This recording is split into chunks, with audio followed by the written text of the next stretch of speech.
المذنبين سيد الأولين والآخرين سيدنا وحبيبنا نبينا وكريمنا ومولانا محمد صلى الله عليه وسلم عبده ورسوله بالهدى ودين الحق أرسله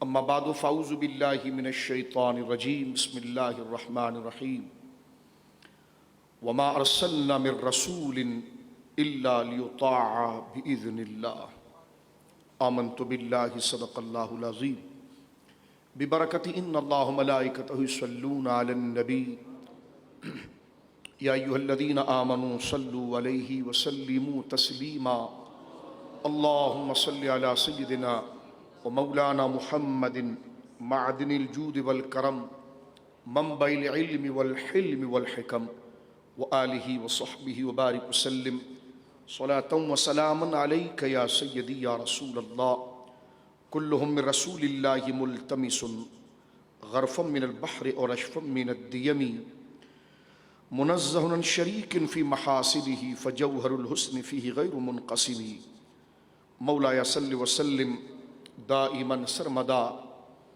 على حبيبك خير الخلق كلهم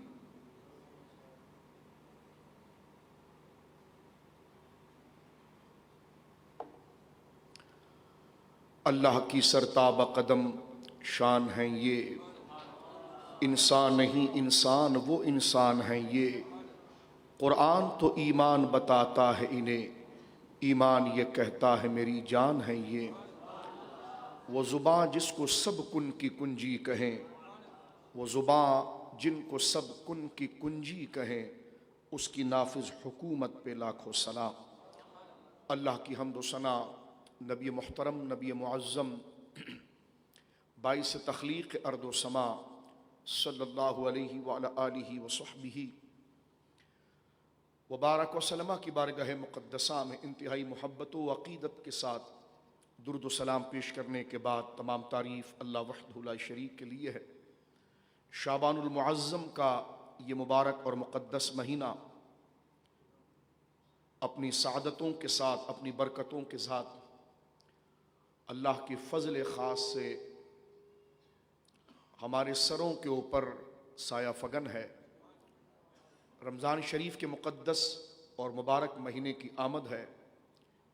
رجب المرجب یوں تو ہر اسلامی مہینہ امت مصطفیٰ کریم صلی اللہ علیہ وسلم کے لیے خاص رحمت کا حامل ہے، اور اللہ رب العالمین نے اس امت پر یہ فضل فرمایا، نبی مکرم صلی اللہ علیہ وسلم کے صدقہ و طفیل اور حضور سید عالم کی عزت اور توقیر کے اظہار کے لیے کہ ہر ساعت کو اس امت کے لیے بڑی باکرامت اور باعث برکت بنایا۔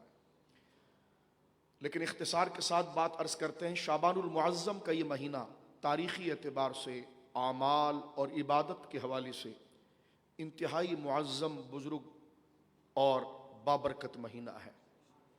اس کے بعد آنے والا مہینہ رمضان شریف کا ہے، وہ تو وہ مبارک مہینہ ہے جس کے بارے میں جناب رسول کریم کا ارشاد ہے کہ یہ مبارک مہینہ ہے کہ جس کا پہلا عشرہ رحمت، دوسرا مغفرت اور تیسرا جہنم سے آزادی کا ہے، جس میں نفل فرضوں کے برابر اجر رکھتے ہیں، اور فرض جو ہے وہ 70 فرضوں کے برابر اجر رکھتا ہے۔ اور مشکات شریف کی وہ مشہور حدیث کہ جناب رسول کریم صلی اللہ علیہ وسلم کا ارشاد کہ حضور سید عالم منبر شریف کے ایک ایک زینے پر قدم رکھ رہے تھے اور آمین کے جملے ارشاد فرما رہے تھے۔ صحابہ کرام نے پوچھا حضور یہ 3 دفعہ آپ نے آمین کیوں ارشاد فرمایا؟ تو روایت کی ترتیب مقصود نہیں ہے، ان فضائل اور ان باتوں کو بتانا مقصود ہے۔ ان میں سے سرکار علیہ الصلوۃ والسلام نے جو چیزیں بیان فرمائی اس میں یہ ہے، فرمایا کہ میں نے جو آمین کہا وہ جبریل نے 3 بندوں پر دعائے ضرر کی ہے، یعنی بد دعا کی ہے، اور جب بد دعا، دعائے ضرر اور دعائے تکلیف جبریل کریں معصوم اور اس پر آمین حضور کہیں، اللہ اکبر، اللہ بدعملی سے ہمیں محفوظ فرمائے۔ حضور نے فرمایا جب میں نے منبر پر قدم رکھا، میں پھر عرض کر رہا ہوں ترتیب ملحوظ نہیں ہے، ان تینوں باتوں میں سے خلاصہ ذکر کرنا ہے۔ فرمایا کہ مجھے جبریل نے یہ کہا کہ وہ شخص ہلاک ہو جائے کہ جو اپنے والدین کو بڑھاپے میں پا کر خدمت نہ کرے۔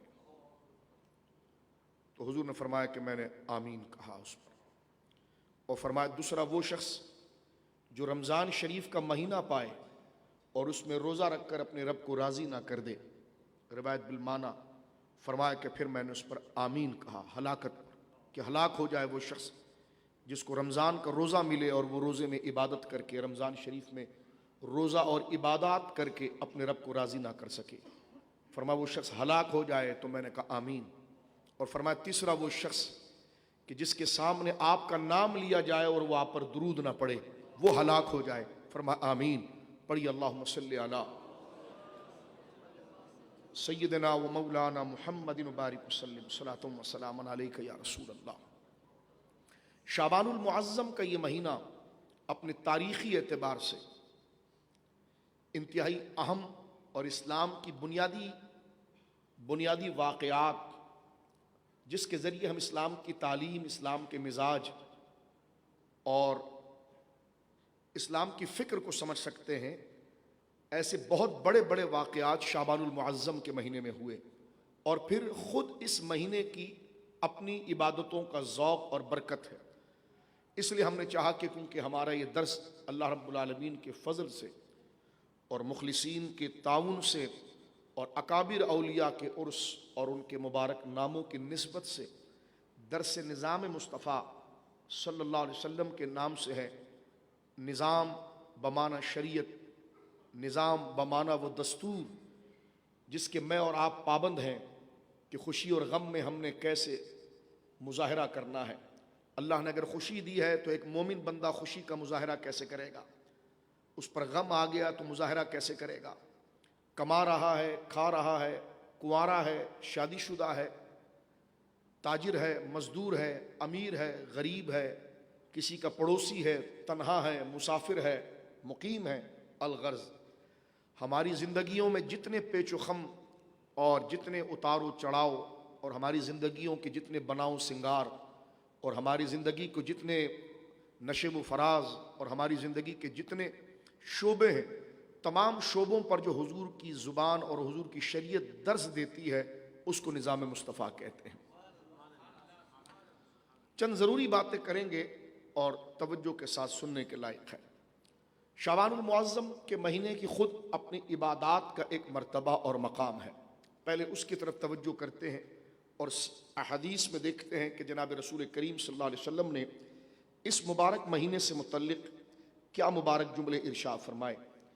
ایک روایت میں آتا ہے نبی مکرم صلی اللہ علیہ وسلم فرماتے ہیں شعبان شہری، شعبان میرا مہینہ ہے، ورمضان شہر اللہ، اور رمضان اللہ کا مہینہ ہے۔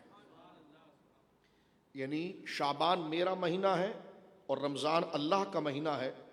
وہ شعبان مطہر، شعبان جو ہے وہ پاک کرنے والا مہینہ ہے، وہ پاکیزگی والا مہینہ ہے، وہ صاف کرنے والا مہینہ ہے۔ اور فرمایا وہ رمضان و مکفر، اور رمضان جو ہے وہ گناہوں کی خطاؤں کا کفارہ ہے۔ فرمایا رمضان گناہوں کا کفارہ ہے، یعنی اس میں کثرت سے گناہ معاف ہوتے ہیں۔ رمضان وہ مبارک مہینہ ہے کہ جس میں کثرت سے گناہ معاف ہوتے ہیں۔ دن میں تو ہمارا روزہ ہوتا ہے لیکن رات بھی تو رمضان والی ہوتی ہے، تو رمضان کی رات ہو یا رمضان کا دن ہو، حضور سید عالم صلی اللہ علیہ وسلم کا ارشاد ہے کہ مکفر یہ خطاؤں کو اور گناہوں کا یہ کفارہ ہے رمضان، جس میں کثرت سے گناہ معاف ہوتے ہیں۔ اور فرمایا شعبان پاکیزگی کا مہینہ ہے کہ بندے کو اگر اپنے گناہ معاف کرانے ہیں تو وہ شعبان المعظم ہی سے تیاری کر لے اپنی صفائی تطہیر کا اور ایسے اہتمام کا کہ رحمت اس کی طرف متوجہ ہو اور اس کے گناہوں کو معاف کرے۔ اور وہ کیا عمل ہے؟ یعنی رمضان شریف کا یہ مبارک مہینہ جس میں گناہوں کی کثرت ہونے کے باوجود رب کریم ایسے اعمال کے ذریعے ان گناہوں کا کفارہ بنا دیتا ہے کہ جس سے وہ گناہ معاف ہو جاتے ہیں، لیکن ان کے لیے کہ جن کی طبیعتیں رمضان کے لیے تیار رہتی ہیں۔ تو رمضان کی تیاری کا مہینہ شعبان ہے، اور شعبان پاک کرنے والا مہینہ ہے، یعنی فکروں کو پاک کرنے والا۔ پہلے سے بندہ رمضان آنے سے پہلے اپنے فکر، اپنے ضمیر، اپنے خیال، اپنی نیت کو اس قدر پاک صاف کر دے تاکہ رمضان شریف میں اس کے نفس پر اور اس کی فکر پر گناہوں کا بوجھ نہ ہو، فضول اور بے حیائی کے کام اس کی آنکھوں میں نہ ہو، فضول اور بے حیائی کے کام اس کی سماعت میں نہ ہو، اس کی طبیعت میں نہ ہو۔ پہلے سے جو انعام ملنے والا ہے رمضان میں، اس کے لیے پہلے سے وہ صفائی و تطہیر کا انتظام کرے۔ اس لیے حضور علیہ الصلوۃ والسلام کا یہ ارشاد گرامی ہے جو جناب رسول کریم صلی اللہ علیہ وسلم نے ایک اور جگہ پر ارشاد فرمایا، ذالک الشہر۔ اس حدیث پاک کو حضرت اسامہ بن زید روایت کرتے ہیں کہ نبی کریم علیہ الصلوۃ والسلام کی خدمت میں عرض کی، یا رسول اللہ، میں آپ کو سب مہینوں میں زیادہ شعبان المعظم کے مہینے میں ہم آپ کو روزہ رکھتے ہوئے دیکھتے ہیں، یعنی پاکی کا مہینہ۔ حضور علیہ الصلوۃ والسلام رمضان شریف کے بعد سب سے زیادہ جس مہینے میں کثرت سے روزہ رکھتے تھے وہ شعبان کا مہینہ تھا۔ روزہ طبیعتوں اور فکر کی تطہیر کرتا ہے، ذہن اور طبیعت سے بے حیائی کے خیالات کو ختم کرتا ہے، نفس کی شرارت کے زور کو توڑتا ہے، اور بزرگی کی طرف اور اپنی زندگی کے مقصد کی طرف بندے کو اٹھاتا ہے۔ حضور علیہ الصلوۃ والسلام فرماتے ہیں کہ روزوں میں جو اچھا روزہ ہے جو اللہ کو پسند ہے وہ داؤد علیہ السلام کا روزہ تھا۔ احب الصیام الی اللہ تعالی صیام الداؤد۔ حضرت داؤد علیہ السلام کے روزے رکھنے کا انداز ایسا تھا، بخاری شریف کی حدیث ہے کہ جس کو رسول اللہ نے فرمایا، احب الصیام الی اللہ تعالی صیام الداؤد، صیام الداؤد، کہ اللہ کے پسندیدہ روزوں میں حضرت داؤد علیہ السلام کا روزہ پسند ہے۔ وہ کیسا تھا؟ ایک دن روزہ، ایک دن افطار، ایک دن روزہ، ایک دن افطار، ایک دن روزہ، ایک دن افطار۔ یہ داؤد علیہ السلام کا وہ انداز تھا جو اللہ رب العالمین جل وعلا کو پسند ہے۔ نبی پاک صلی اللہ علیہ وسلم نے اس طرح بھی روزے رکھے، ایام 20 کی بھی روزے رکھے، اور تواتر کے ساتھ حضور سید عالم صلی اللہ علیہ وسلم نے شعبان المعظم کے بھی روزے رکھے ہیں، جیسے رمضان شریف کے تواتر کے ساتھ رکھتے تھے۔ تو جب پوچھا گیا یا رسول اللہ اس کی کیا وجہ ہے کہ آپ شعبان المعظم کے مہینے میں روزہ کثرت سے رکھتے ہیں، تو حضور سید عالم کا ارشاد مبارک تھا، ذالک الشہر یغفل الناس عنہ بین الرجب والرمضان وهو شعر ترفع فيه الاعمال الى رب العالمین فاحب ان يرفع عملی وانا صائم۔ رسول کریم شاہ فرماتے ہیں کہ یہ رجب اور رمضان کے درمیان کا مہینہ ہے، شعبان کو متعین کرتے ہیں، اور یقیناً رجب کے مہینے کے بعد شعبان ہے اور شعبان کے بعد رمضان ہے، رمضان سے پہلے شعبان اور اس سے پہلے رجب۔ تو حضور فرماتے ہیں یہ شعبان کا مہینہ رجب اور رمضان کے درمیان ہے۔ فرماتے لوگ اس سے غافل ہیں، اس کی عظمت کو نہیں جانتے۔ یہ وہ مہینہ ہے کہ جس میں لوگوں کے اعمال اللہ کی بارگاہ میں پیش کیے جاتے ہیں، لوگوں کے اعمال اللہ کی بارگاہ میں پیش کیے جاتے ہیں، اور حضور سید عالم ارشاد فرماتے ہیں، فَأُحِبُّ أَن يُرْفَعَ عَمَلِي وَأَنَا صَائِمٌ، اور میں اس بات کو پسند کرتا ہوں کہ جب میرے اعمال اللہ کی بارگاہ میں پہنچے تو میں روزے کی حالت میں ہوں۔ حضور سید عالم سید الانس والجن ہیں، افضل الخلق ہیں، سید الخلق ہیں، سید الانس والجن ہیں، امام المعصومین ہیں، لیکن دیکھیں نیکیوں کے اجر کے بارے میں حضور ارشاد فرماتے ہیں، اور قرآن نے کہا وَإِنَّ لَكَ لَعَجْرًا غَيْرَ مَمْنُونٍ، کہ نبی مکرم اللہ کی جناب سے آپ کو اجر و ثواب ایسا ہے کہ جس کو شمار ہی نہیں کیا جا سکتا۔ اللہ نے فرمایا کہ آپ کو اللہ وہ اجر و انعام دیتا ہے اپنی جناب سے کہ جس کو شمار نہیں کیا جاتا۔ لیکن اس حدیث پاک کے اندر ایک لحاظ سے تعلیم امت بھی ہے، جس طرح حضور علیہ الصلوۃ والسلام نیکی کے کاموں میں اور لوگوں سے زیادہ اپنی طبیعت کا مظاہرہ کرتے۔ مثلا غور کیجئے، جیسے مسجد نبوی شریف جب بن رہی تھی تو مسجد نبوی شریف کی تعمیر کے وقت گارے کو گویا کہ پانی میں تیار کر کے اس سے بلاک اور اینٹ بنائی جا رہی تھی کہ دیواروں کو بنایا جائے، اور مسجد نبوی شریف کی تعمیر ہے، حضور ہجرت کر کے تشریف لائے ہیں، تو ہر صحابی ایک ایک دو دو اینٹ اٹھا کر بنانے والے تک پہنچا رہا ہے۔ حضور سید عالم نے بھی 2 اینٹ ہاتھوں میں اٹھائی ہوئی ہے، اور حضور وہ اینٹ اٹھا کر جا رہے ہیں تو ایک صحابی آگے سے آگے کہنے لگے یا رسول اللہ، صحابی کب گوارا کر سکتا تھا؟ ہاں، ایک محب اپنے محبوب کو کب تک گویا کہ ایس کسی مشقت میں کسی کام میں دیکھے؟ تو ایسے وفادار صحابہ کرام رضوان الاجمعین، تو ایک صحابی آگے آگے عرض کی یا رسول اللہ یہ مجھے دے دیجیے، یہ بوجھ میں اٹھا لوں اور لے جاؤں۔ حضور نے فرمایا تم میرے راستے سے ہٹ جاؤ، کیا تم مجھ سے زیادہ اللہ سے اجر کے چاہنے والے ہو؟ اللہ،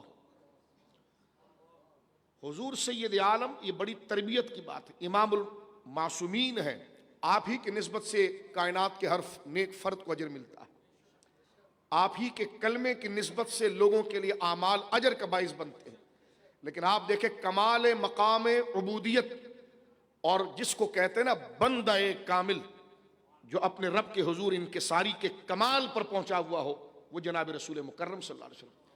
آپ ارشاد فرماتے تھے صحابہ کرام کو کہ میں اللہ سے سب سے زیادہ ڈرتا ہوں۔ اللہ اکبر، بخاری شریف کی حدیث، سرکار فرماتے ہیں میں اللہ سے سب سے زیادہ ڈرتا ہوں اس لیے کہ میں اللہ کو سب سے زیادہ جانتا ہوں۔ اللہ، تو معرفت خشیت کو لاتی ہے، معرفت لحاظ کو لاتی ہے۔ اگر میں اپنے بڑے کو اچھی طرح سے جانتا ہوں کہ وہ کن چیزوں سے ناراض ہوتے ہیں، کن چیزوں سے خوش ہوتے ہیں، اور میری نسبت ان سے وابستہ ہے، تو پھر میں ان تمام چیزوں کا احتیاط کروں گا کہ جن چیزوں سے ان کو ناراضگی ہوتی ہے۔ تو رسول کریم فرماتے ہیں کہ رب کو سب سے زیادہ اس کی ناراضگی کو جاننے والا میں ہوں، اس کی معرفت کو، اس کی پہچان سب سے زیادہ مجھے ہے، اس لیے میں اس سے سب سے زیادہ ڈرتا ہوں۔ اللہ، جناب سید عالم کی تو نالین کے صدقے لوگ جنت میں جائیں گے، حضور کے کلمے کے صدقے لوگ جنت میں جائیں گے۔ حضور تو جنت کے مالک بنائے گئے ہیں، آپ کی شفاعت کے بغیر کوئی جنت میں داخل نہیں ہوگا۔ اللہ نے آپ کو وہ بزرگی اور مقام عطا فرمایا ہے، سرکار فرماتے لوائے حمد میرے ہاتھ میں ہوگا۔ سارے انبیاء جو برگزیدہ ہیں، بخشے بخشائے ہیں، لیکن آخری آواز لگانے کے لیے رب کے حضور وہ میرے جھنڈے کے نیچے آئیں گے۔ فرمایا یوم یرغب الی الخلق حتی ابراہیم، قیامت کے دن اللہ سے رحمت خاص مانگنے کے لیے ساری خدائی میرے پاس آئے گی، یہاں تک کہ جناب ابراہیم کو بھی میرے پاس آنا پڑے گا۔ اللہ، یہ صحیح مسلم شریف کتاب القرات کی حدیث ہے۔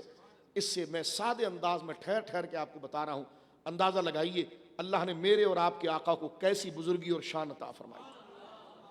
لیکن اللہ کا ڈر، اللہ اکبر، تنہائی میں برے کام کرنا، جلوت میں برے کام کرنا، اور جس رب کے حضور اعمال پیش کیے جاتے، اگر اگلے کو پتا ہے کہ میری فائل چیک ہوگی تو وہ کبھی غفلت نہیں کرتا، کبھی کوئی پیپر کم نہیں رکھتا، کہ میری ایک ایک اداؤں پر نظر ہے۔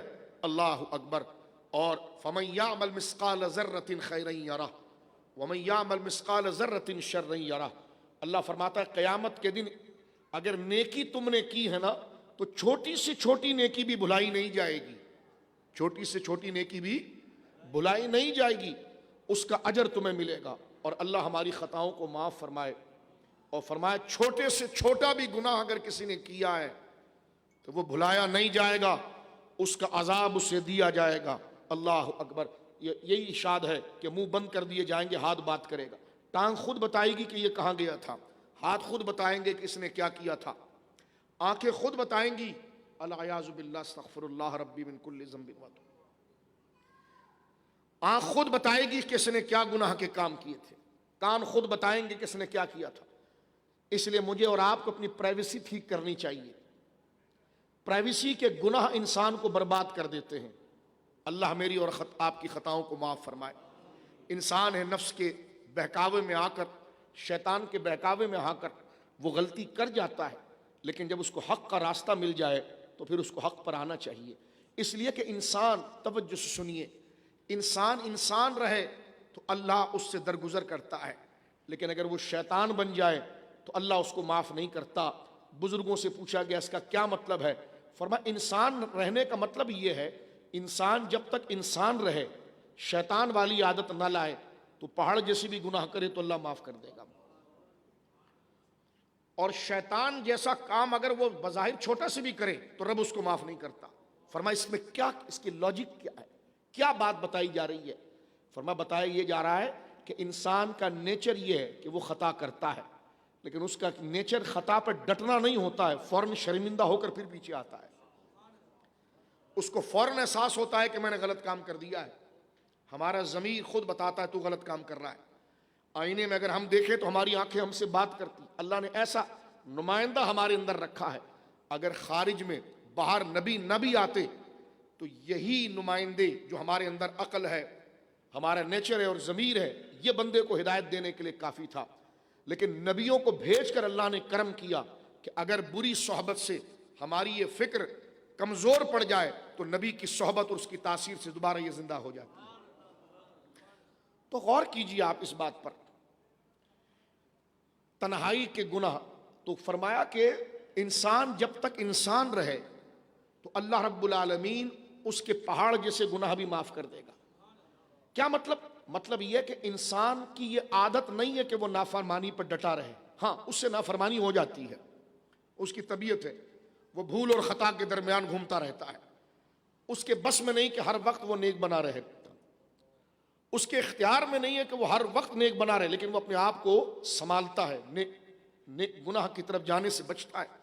اس کے لیے وہ تمام چیزوں کو بروئے کار لاتا ہے، جس طرح ہم روٹی کھانا کھاتے ہیں کہ تاکہ ہمیشہ ہم صحت مند رہیں، تو وہ اسی طرح اپنی نیکی کو زندہ رکھنے کے لیے اچھوں کی صحبت، نیک باتوں کو سننا، نیک باتوں کو دیکھنا، تاکہ اس کی فکر کے اندر وہ گندے خیالات ہی نہ آئے، لیکن پھر بھی اگر اس سے خطا سرزد ہو جاتی ہے تو انسان شرمندہ ہو جاتا ہے، انسان نادم ہو جائے، اور نادم ہو کر پھر وہ کہتا ہے یا اللہ میں نے معاف کیا۔ تو اللہ فرماتا ہے کہ انسان اگر انسان رہے یعنی خطا کرے لیکن وہ نادم ہو جائے تو ہم اس کو معاف کر دیتے ہیں۔ شیطان کی عادت کیا ہے کہ شیطان اپنا قصور نہیں مانتا۔ اللہ اکبر، یہ جب دل کو مہر لگ جاتی ہے نا، وہ کہتا ہے جی میں نے کیا کیا ہے، کیا میں نے غلط کام کیے ہیں؟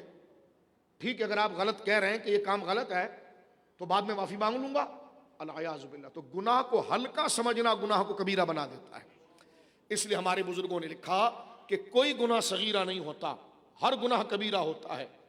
ایک خاص طرز میں بات ہوئی ہے، اس کی تعریف نے ایک مزاج بتا رہا ہوں آپ کو۔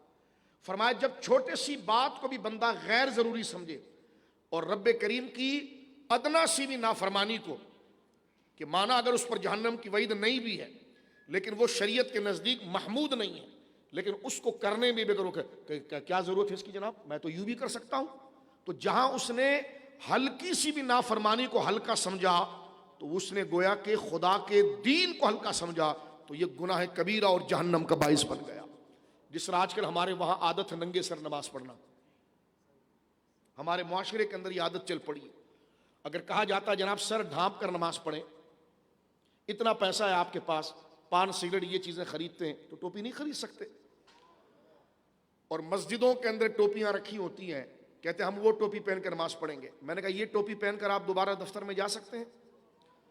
یعنی آپ جو دوڑ دوڑ کر اپنے آفس سے آئے نماز کے لیے، تو آپ نے مسجد سے ٹوپی لی اور پہن لی، اور پہن کر آپ نماز پڑھ رہے ہیں۔ میں نے کہا رب کے سامنے وہ چیز لے کر جا رہے ہیں جو لوگوں کے سامنے نہیں لے جا سکتے۔ یہی ٹوپی پلاسٹک کی پہن کر اگر وہ گلیوں میں پھرے تو وہ کہے گا نہیں میری عزت خراب ہوتی ہے۔ تو پتا چلا کہ ایسا لباس اور ایسی کیفیت رب کے سامنے بنا کر جاؤ گے۔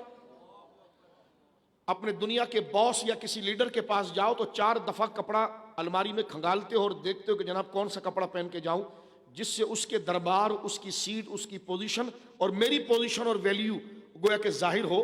بات اچھی ہے لیکن احکم الحاکمین کی بارگاہ میں ایسی منہ اٹھا کر کھڑے ہو جانا۔ ننگے سر نماز 2 طریقوں سے ہے میرے دوستو، اگر اس میں عاجزی کا جذبہ ہو، کیونکہ کبھی ننگا سر رہنا ذلت کا باعث بھی ہے۔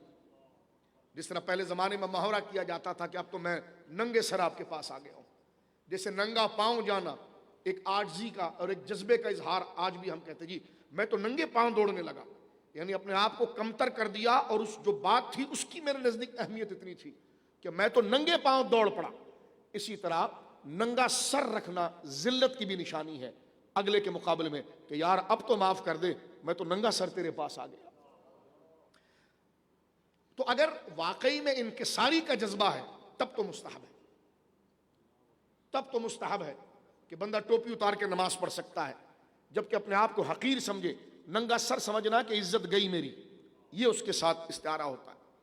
جیسے دیکھیے آپ، حاجی جب حج کے لیے جاتا ہے تو وہ احرام میں سر نہیں ڈھانپتا، پاؤں کی ہڈی کو نہیں بھرتا، سلے ہوئے کپڑے نہیں پہنتا، یہ اس کی ذلت اور تحقیر کی نشانی ہوتی ہے کہ یا اللہ اب تو میں اپنے بچوں کے ساتھ آ گیا ننگے سر، یا اللہ تیرے گھر میں ننگے سر آیا، ساری زینت اور ساری خوبیوں کو میں پھینک آیا، دو بغیر سلی چادر اوڑھ آیا، یا اللہ اس ذلت اور رسوائی کو میں نے قبول کیا اور تو عزت والا ہے مولا، میں اپنے آپ کو حقیر سمجھ رہا ہوں اور تو متکبر اور بالا ہے، اب میری مغفرت فرما دے۔ اس لیے علماء نے لکھا کہ اگر ننگے سر نماز پڑھتے وقت یہ خیال رہے کہ نماز ہی پڑھ رہے ہیں نا، کون سی ضروری ہے، تو معاذ اللہ یہ اقدام بہت خطرناک ہے، بسا اوقات یہ خیال بندے کو کفر تک بھی لے جاتا ہے۔ تو میرے دوستو بزرگوں، یہ جو باتیں میں اور آپ کر رہے ہیں، یہ پریکٹیکل اپنے عمل میں لانا چاہیے، یہ پاکیزگی کا باعث ہے، اسی سے روزے کی لذت آتی ہے۔ اور رسول کریم کا ارشاد ہے کہ شعبان کا مہینہ پاکیزگی کا مہینہ ہے، اور یہ وہ مہینہ ہے، آگے بڑھتے ہیں، یہ وہ مہینہ ہے کہ جس میں اعمال اللہ کی بارگاہ میں پہنچتے ہیں۔ اور حضور فرماتے ہیں میں اس بات کو پسند کرتا ہوں کہ فَأُحِبُّ أَن يُرْفَعَ عَمَلِي وَأَنَا صَائِمٌ، میں اس بات کو پسند کرتا ہوں کہ میں اللہ کی بارگاہ میں میرے اعمال جائیں اور میں روزے کی حالت میں ہوں۔ یہ جناب رسول کریم صلی اللہ علیہ وسلم کا ارشاد ہے۔ اب یہاں سے ایک خاص نقطہ لے کر ہم آگے چلتے ہیں، شعبان المعظم کا پارٹ 1، کہ یہ وہ مہینہ ہے کہ جس میں اعمال اللہ کی بارگاہ میں پہنچتے ہیں، اور باقاعدہ دفتر پورے سال کا چیک ہوتا ہے کہ اس نے ان پورے سال کے 12 مہینوں میں جتنے دن تھے، اس میں جتنے گھنٹے تھے، اس میں جتنے منٹ تھے، اس میں جتنے سیکنڈ تھے، کیا کیا کیا۔ فرشتے سارے دفتر اللہ کے سامنے کھول دیتے ہیں۔ یہ نہیں کہ اللہ جانتا نہیں، معاذ اللہ، بلکہ یہ آداب دربار ہیں کہ وہ خدام بن کر رب کے سامنے اپنی کارکردگی کو لا رہے ہوتے ہیں۔ رب عالم الغیب وہ شہادہ ہے، وہ سب جانتا ہے، لیکن ایک دربار کے آداب ہیں، اس کے مرتبے کی بلندی ہے۔ اس کو یہ بھی پتا ہے کہ میرے فرشتے غلط نہیں لکھ سکتے کیونکہ یہ معصوم ہے، ان سے خطا ہو ہی نہیں سکتی، میں جو کہتا ہوں یہ وہی کرتے ہیں، ان سے غلطی نہیں ہوتی۔ اب وہ یہ رجسٹر لے کر اللہ کی بارگاہ میں پہنچتے ہیں۔ آگے بڑی قیمتی بات کرنے جا رہا ہوں، ذرا توجہ رکھیے گا میرے دوستو بزرگوں۔ حدیث پاک میں آتا ہے جس طرح کہ فرمایا گیا کہ یہ مہینے میں اللہ کی بارگاہ میں اعمال پہنچتے ہیں۔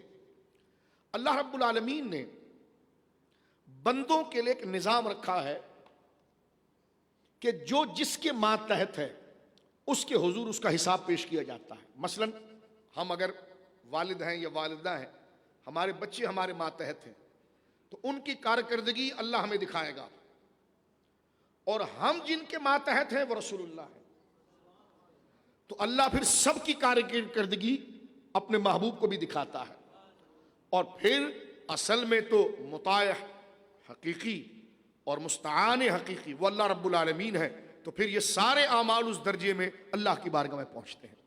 یہ ترتیب دیکھ رہے ہیں، حدیث پاک میں آتا ہے جب ماں باپ انتقال کر جائیں نا، اللہ اکبر، تو ہر ہفتے بچوں کے اعمال ماں باپ کی قبر پر پیش کیے جاتے ہیں۔ حدیث پاک کے اندر آتا ہے، امام احمد بن حنبل نے مسند انس بن مالک کے اندر اس روایت کو نقل کیا ہے کہ نبی کریم کا ارشاد ہے کہ بے شک تمہارے اعمال تمہارے قریبوں اور اہل خانہ اموات پر پیش کیے جاتے ہیں۔ یعنی جس طرح ہمارے دادا قبروں میں چلے گئے، دادیاں چلی گئی، نانا چلے گئے، نانیاں چلی گئی، یا والد انتقال کر گئے یا والدہ انتقال کر گئے، تو حضرت انس کہتے ہیں کہ رسول کریم نے فرمایا کہ تمہارے اعمال جو ہیں وہ تمہاری میتوں پر پیش کیے جاتے ہیں۔ اللہ اکبر، تمہارے اعمال تمہاری میتوں پر، تمہارے دادا، تمہارے پردادا، تمہارے نانا نانیاں، اگر تمہارے والدین چلے گئے ہیں تو ان کی قبر پر تمہارے اعمال پیش کیے جاتے ہیں، اگر تمہارے اعمال اچھے ہوئے تو وہ خوش ہوتے ہیں، اور اگر وہ برے ہوئے تو وہ دعا مانگتے ہیں کہ اے اللہ جب تک تو اس کو ہماری طرف سے ہدایت نہ دے اتنی دیر تک اس پر موت کو طاری نہ کرنا۔ اگر دادا پردادا نیک گزرے ہوں، اللہ والے گزرے ہوں، تو وہ رب کے حضور کہتے ہیں مولا کچھ بھی ہے نکما ہے، پہچانا تو میرے نام سے جاتا ہے. تو وہ رب کے حضور کہتے ہیں کہ مولا اس کے لیے اس کو موت جب تک نہ دینا جب تک یہ اپنے گناہوں سے معافی نہ مانگ لے. تو آپ اندازہ لگائیے کہ جب خونی رشتے والوں کے اکرام اور انعام یہ ہیں تو جس سے دین کا رشتہ ہوگا ان اولیاء نے قبروں میں امت کے لیے دعا کیسی کرنی. مزارات پر حاضری. ایک حدیث پاک تو یہ ہے. میں آگے بڑھنا چاہتا ہوں. ایک حدیث پاک کی اب دیکھیے اعمال ماں باپ پر بھی پیش کیے جاتے ہیں. توجہ کیجئے گا. اعمال ماں باپ پر بھی پیش کیے جاتے ہیں اور اعمال رسول اللہ پر بھی پیش کیے جاتے ہیں. یہ دونوں حضور سید عالم پر پیش کرنا صحیح حدیثوں سے ثابت ہے. اب آپ اس پر ذرا غور کیجئے گا. حضرت عبداللہ ابن مسعود رضی اللہ تعالیٰ عنہ سے یہ روایت ہے اور اس کو امام بزار نے نقل کیا ہے اور فرماتے رجالہ رجال الصحیح، یعنی اس کو اگر صحیح کی اصطلاح میں لیں تو معنی یہ ہوتا ہے کہ اس حدیث کے سارے راوی بخاری مسلم کے ہیں، اور دوسرا معنی یہ ہے کہ اس کے سارے راوی درست ہیں اور اس حدیث کو چھوڑا نہیں جا سکتا. وہ حدیث پاک کیا ہے؟ شعبان کا پارٹ 1 کہ اس میں اعمال اللہ کی بارگاہ میں پہنچتے ہیں. تو عرض اعمال کے ضمن میں، اعمال پیش کیے جانے کے ضمن میں ایک خاص اس میں سے لنک نکال رہا ہوں آپ کے لیے کہ جناب رسول اللہ کی قبر مبارکہ پر بھی ہمارے اعمال پیش کیے جاتے ہیں، والدین پر بھی پیش کیے جاتے ہیں، لیکن دونوں میں فرق کیا ہے وہ بھی میں عرض کرتا ہوں. پہلے ذرا غور کیجیے. حدیث پاک کے اندر آتا ہے حضرت عبداللہ ابن مسعود کہتے ہیں کہ رسول کریم نے ارشاد فرمایا، تھوڑی دیر گفتگو ہوگی اور کام کی ہوگی، ذرا توجہ کیجیے گا. ایسی محفلیں بار بار ملیں گی نہیں کہ 1 گھنٹے کے اندر ہمیں 20 سال کی معلومات آ جائے. اب ذرا توجہ کیجیے. حضرت عبداللہ ابن مسعود رضی اللہ تعالیٰ عنہ کہتے ہیں، امام بزار اس کے گویا کہ اپنی کتاب مسند بزار میں لانے والے ہیں اور رجال اس کے صحیح ہیں کہ حضرت عبداللہ ابن مسعود نے ارشاد فرمایا، نبی کریم علیہ الصلوۃ والسلام ارشاد فرماتے کہ انا للہ ملائکۃ، اللہ رب العالمین جل وعلا کے کچھ فرشتے ایسے ہیں سیاحین، اللہ کے کچھ سیاح فرشتے ہیں جو سیر کرتے ہیں، جو زمین میں گھومتے ہیں. رسول کریم فرماتے ہیں. اب آپ دیکھیں لوگ کہتے ہیں حضور کو علم کلی ہے، تو میں نے کہا یہ سارے علم کے دریا کون بہا رہا ہے؟ کون سی ایسی چیز ہے جس کو حضور نے بتایا نہیں ہے؟ کہتے ہیں حضور کا علم کیا؟ میں نے کہا ہمیں کیا پتا تھا فرشتہ کون ہوتا ہے، اس کی فرشتوں کی کتنی اقسام ہوتی، کیا ہوتی. حدیث پاک پڑھتے جائیے بندہ حیران ہوتا ہے کہ حضور سید عالم صلی اللہ علیہ وسلم نے مستقبل اور وہ چیزیں جو ہماری نظروں میں نہیں ہیں، قیامت تک فتنوں ہوں یا لوگ ہوں یا عالم روحانی کی چیزیں ہوں، قیامت تک، قیامت میں کیا ہوگا، قبر میں کیا ہوگا، برزخ میں کیا ہوگا، کل کیا ہوگا، پرسوں کیا ہوگا، یہاں تک کہ قیامت کے بعد کیا ہوگا، جنت میں چلے گئے تو وہاں کیا ہوگا، معاذ اللہ جو دوزخ میں چلے گئے کیا ہوگا، حساب کتاب کیا ہوگا، سب تو بیان کر دیا. اب پگلا کہتا ہے کہ حضور نہیں جانتے. تو بس استغفر اللہ. اب کہتا ہے کہ حضور کو علم نہیں ہے. تو میں نے کہا یہ ساری باتیں بغیر علم کے بتائی جا رہی ہے. اور تجھے حضور سے بیر کیا ہے؟ کیوں غصہ کھاتا ہے؟ تیرے کلیجے میں ایسی کیا گرمی ہے نبی کے لیے معاذ اللہ کہ حضور سید عالم کی اتنی واضح شان آنے کے بعد بھی کہتا ہے کہ کیا جانتے؟ پھر کہتا ہے یہ تو غیب کی خبریں ہیں. تو میں نے کب کہا یہ غیب کی خبریں نہیں ہیں؟ تو میں نے کہا جس کو واقعے کی خبر دی جائے اس کو واقعے کا علم نہیں ہوگا، جس کو کسی بندے کے بارے میں خبر دی جائے اس کو اس بندے کا علم نہیں ہوگا، تو جس کو غیب کی خبر دی جائے اس کو غیب کا علم نہیں ہوگا. تو یہ کیا لاجک ہے؟ کہتے نہیں غیب کا علم نہیں ہے، غیب کی خبریں ہیں. تو میں نے کہا آپ کے استاد جب کسی بات کی خبر دیتے ہیں تو آپ اس کو خبر کو پانے کے بعد عالم بن جاتے ہیں یا جاہل رہتے ہیں؟ کہنے کہ نہیں علم آتا ہے. تو میں نے کہا علم آپ کے پاس آیا کیسے؟ کہ خبر کے ذریعے. میں نے کہا کیوں؟ کہنے کہ علم آتا ہی خبر سے ہے. تو میں نے کہا یہی تو میں کہہ رہا ہوں، آپ کو بندے کے بارے میں خبر دی گئی تو بندے کا علم ہو گیا، واقعے کے بارے میں خبر دی گئی تو واقعے کا علم ہو گیا، اور جس کو غیب کے بارے میں خبر دی گئی اسے غیب کا علم ہو گیا. اس کو قبول کرنے میں حرج کیا ہے؟ توجہ ہے، یہ جھگڑے کی بات نہیں. کہتے کہ نہیں کل علم نہیں ہے. کیا کہا جاتا ہے؟ کل علم نہیں ہے. میں نے کہا یہ آپ کیسے کہہ سکتے ہیں؟ کہتے کل علم اللہ کے پاس ہے. تو ہم نے کہا اللہ کے مقابلے پر بول ہی نہیں رہے. یہ تو بندوں کے مقابلے میں آپ کو کل علم بول رہے ہیں. کہنے کہ وہ کیسے؟ میں اپنی بہنوں سے بھی کہوں گا یہ ضروری عقیدے کی مسئلے ہوتے ہیں، ذرا وہ بھی سمجھے اور آپ بھی سمجھے. ہم جب نبی پاک کے لیے کل علوم کی بات کرتے ہیں تو وہ اللہ کے مقابلے پر نہیں کرتے، معاذ اللہ، دنیا کے دانا سمجھدار عالموں کے مقابلے پر کرتے ہیں. مثلا کیسے؟ ان سے پوچھا جائے تمہارا علم تمہارے استاد کے سامنے کل ہے یا تھوڑا ہے؟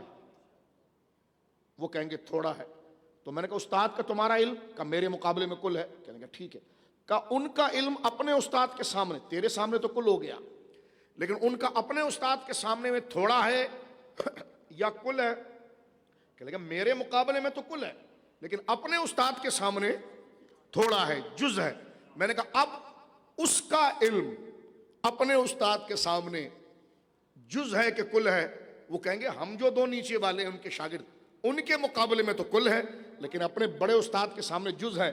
میں نے کہا یہ سلسلہ جا کر مخلوق کے آخری فرد پر رک جائے گا کہ حضور سید عالم صلی اللہ علیہ وسلم کے سامنے ہمارا علم کل ہے یا جز ہے؟ کہنے کہ جز ہے. تو حضور کا کیا ہوا؟ کل. میں نے کہا یہی تو کہہ رہا تھا.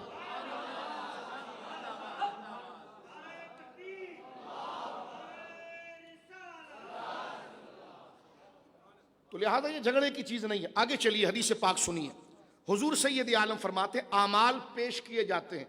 سرکار فرماتے ہیں اللہ کے کچھ فرشتے ایسے ہیں جو زمین پر سیر کرتے ہیں، سیاح ہیں، گھومتے ہیں.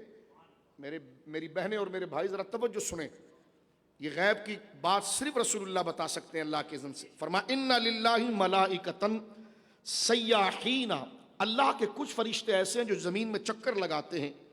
یبلغون عن امتی السلام، ان کا کام ہے کہ میری امت کا سلام مجھ پر پیش کریں. پڑھیے الصلاۃ والسلام علیکم، الصلاۃ والسلام علیکم یا حبیب، الصلاۃ والسلام علیکم. جو سلام کرے تو آگے سے جواب آتا ہے نا. سلام کا معنی کیا ہے؟ کہ آپ کی عزت اور آپ کا مقام اور آپ کی عظمت میرے ہاتھوں میں محفوظ ہے کہ میں اس کو نقصان نہیں پہنچاؤں گا. میں نے کہا وعلیکم السلام، تو میں نے کہا یقیناً تیری عزت، تیری توقیر اور تیرا نام اور تیری شان کو میں محفوظ رکھنے والا ہوں. تو جب بندہ حضور سید عالم کو سلام کر کے اعلان کرتا ہے یا رسول اللہ میری زبانیں آپ سے بغاوت نہیں کریں گی، میرا قلم آپ سے خیانت نہیں کرے گا، میری طاقت آپ کی شریعت کے خلاف نہیں جائے گی، یہی سلام کا مطلب ہے. تو آگے سے حضور کہتے ہیں وعلیکم السلام. کیا مطلب؟ حضور کہتے ہیں میں بھی تجھے برباد ہونے نہیں دوں گا.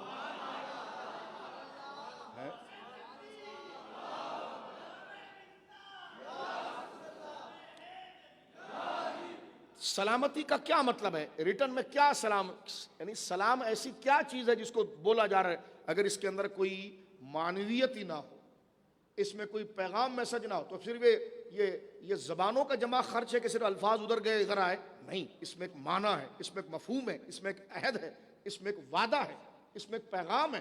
جو اگلا دیتا ہے تو پھر وہ ریٹرن کرتا ہے. تو رسول کریم فرماتے انا للہ ملائکۃ، اللہ کے کچھ فرشتے ہیں جو زمین پر سیر کرتے ہیں. یبلغون عن امتی السلام، جو امت کے سلام کو مجھ تک پہنچاتے ہیں. قال رسول اللہ صلی اللہ علیہ وسلم، حضور نے پھر آگے یہ بات بھی ارشاد فرمائی، فرمایا حیاتی خیر لکم، میرا تمہارے درمیان حیات رہنا یہ تمہارے لیے بہتر ہے. میرے صحابہ، میرا تمہارے درمیان، یہ جو 63 سال کی عمر شریف ہے، فرمایا میرا تمہارے درمیان حیات رہنا تمہارے لیے بہتر ہے. وہ کیسے؟ فرمایا تحدثون ویحدث لکم، تم میرے پاس آتے ہو اور شریعت کے مسائل پوچھتے ہو، تم میرے پاس آتے ہو اور شریعت کے مسائل پوچھتے ہو اور میں اس کا جواب دے دیتا ہوں. جو باتیں تمہیں پتہ نہیں ہوتی اللہ اور دین کے بارے میں تم مجھ سے پوچھتے ہو، میں تمہیں بتا دیتا ہوں. بتاؤ اگر میں مزار میں چلا گیا تو تمہیں کون بتائے گا؟ تو فرمایا اس لیے میرا تمہارے درمیان حیات کے ساتھ رہنا یہ بھی تمہارے لیے بہتر ہے. آگے حضور ارشاد فرماتے ہیں وَوَفَاتِي خَيْرٌ لَكُمْ، میری وفات، میرا اس دنیا سے رخصت ہو جانا وہ بھی تمہارے لیے بہتر ہے. آپ کا موجود رہنا بہتر ہے، یہ تو سمجھ میں آتا ہے کہ آپ کے حضور کوئی مسئلہ ذکر کرتے ہیں اور آپ اس کا جواب عطا فرماتے ہیں، وہ شریعت ہے. لیکن آپ جب مزار میں چلے جائیں گے تو وہ ہمارے لیے کیسے بہتر ہے؟ تو حضور اس کا جواب دیتے ہیں